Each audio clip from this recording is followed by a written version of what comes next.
आपको यहाँ लगता क्या है, क्या आपको लगता है कि पूरा पान समाज के साथ साथ बड़ी तादाद में अति पिछड़ा शिफ्ट हुआ है या एक सेक्शन ही शिफ्ट है? एक सेक्शन होगा। देखिए उसमें एक मिसकंसेप्शन है। पान सवासी पानर शेड्यूल कास्ट है शुरू ट्रेडिशनली।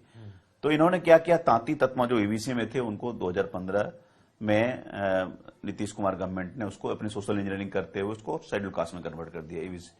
बाद में 24 ने उसको रद्द कर दिया सुप्रीम कोर्ट ने कि भाई आप जो शेड्यूल कास्ट का जो करेक्टर है डायल्यूट नहीं कर सकते हैं।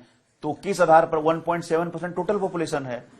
अब आईपी गुप्ता अगर कहते हैं कि हमारी संख्या इतनी बड़ी है, हाँ वो अपनी जाति समूह से निकले हैं, उसके बड़े नेता तांती तत्मा के जरूर हो गए हैं और उनका रेजोनेंस उनकी 3 सीटों के अलावा भी जहां जहां लड़े हैं उन सीटों पर है, ये मैं मानता हूं। लेकिन एक लार्ज सेगमेंट का मैंने देखा, इसका मैंने एक विलोम भी देखा। मुझे एक वोटर वहां मिले, यादव वोटर थे, तो बोलता है कि हमरा सबसे 55 नहीं सटे छे, 55 नहीं सटे छे हमरा सबसे। तो ये एकदम रस्सा कस्सी का चुनाव है। 2-3% के अंतर का मैं देख रहा हूं। 3-4% का जो जिससे स्टार्ट किया था वो थोड़ा नैरो डाउन किया होगा। 5% के मैंने अंतर नहीं देख रहा हूं। मुझे लग रहा है एनीथिंग बिटवीन 2 to 3% का मैं के मार्जिन 3-3.5% के मार्जिन पे का अंतर देख रहा हूं। और उसकी कन्वर्टिबिलिटी सीट्स में कितनी होती है वो देखें।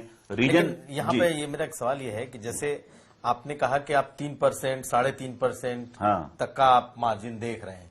कल प्रदीप गुप्ता का जो आया है सर्वे माइक्सिस का, एक्सिस माई इंडिया का, उसमें 2% का उन्होंने दिया है।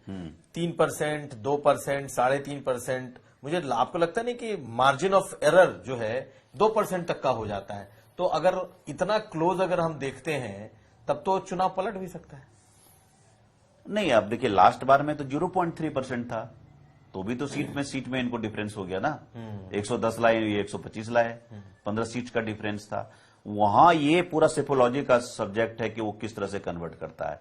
देखिए मैं रीजन वाइज में जूझ से घूमा। रीजन वाइज बताइए। हाँ रीजन वाइज बताते हैं। शाहबाद में मान लीजिए था 4 डिस्ट्रिक्ट आपका है, जो नहीं जानते हैं दर्शकों को बताने के लिए। भोजपुर का जिला हो गया, कैमूर, रोहतास और बक्सर, 4 जिले को मिलाकर के 22 सीटें हैं तकरीबन के 22 सीटें ही है। 2 जीता था एनडीए, 2 जीता था। इस बार उनकी बढ़त दिख रहा है, और बढ़ा रहा है। हाँ। आर बढ़ा रहा, ये शायद बढ़ा रहा। तो इसमें मैं गेन करते हुए दिख रहा हूं। मान लीजिए कि 14-8 ही हो जाता है, 6 सीट का गेन हो गया ना, ठीक है, उस रीजन में गेन हो गया। अब आइए, अब मगध चलते हैं।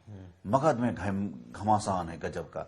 मगध का आप औरंगाबाद, गया, जहानाबाद, अरवल और आप नालंदा और नवादा भी ले लें पूरा, तो आपको इतना डिफरेंट डायनामिक्स लगेगा। आपको नालंदा में नीतीश ऑल द वे एकदम, और अरवल और जहानाबाद लगेगा एमजीबी ऑल द वे।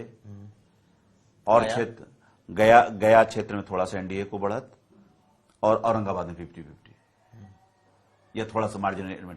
तो ये ऐसा भी अब चंपारण बेल्ट में हमेशा बीजेपी का बेल्ट रहा है, एक एनडीए का बेल्ट रहा है, लेकिन थोड़ा सा वहां टाइट सिचुएशन मुझे दिख रहा है। वहां अगर 1-2 सीटें निकाल दे महागठबंधन। सीवान वाले बेल्ट में जाइए, सारण, सीवान, गोपालगंज, यहां भी 60-40 है। मतलब 60 आपको एनडीए दिखता हाँ, है? 60 एनडीए दिखता है, 40 दिखता है। तो यहां दिख रहा है। फिर आप चलिए तिरहुत में मुझे ये मजबूत लग रहा है। अगर आप सीतामढ़ी के सीट सब देख रहे हैं तो तिरहुत में, हाँ सीतामढ़ी शिवहर में ये काफी मजबूत है, महागठबंधन मजबूत लग रहा है। फिर मुजफ्फरपुर 50 में तो थोड़ी सी बढ़त मुझे एनडीए की लग रही है।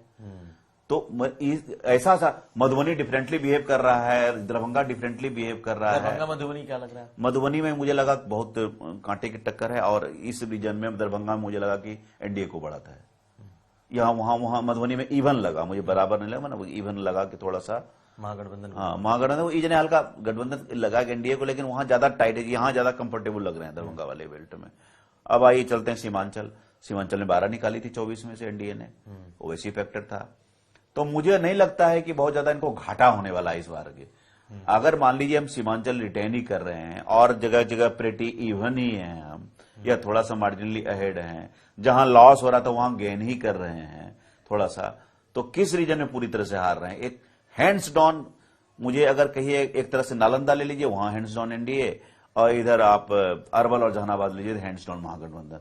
इन 2 रीजन को छेड़ करके मुझे आइदर पार्टी का क्लीन स्वीप कहीं नहीं लग रहा है कि कोई क्लीन स्वीप कर रहा है। तो ऑफकोर्स इन दोनों के बीच में तो घमासान होता ही होता है।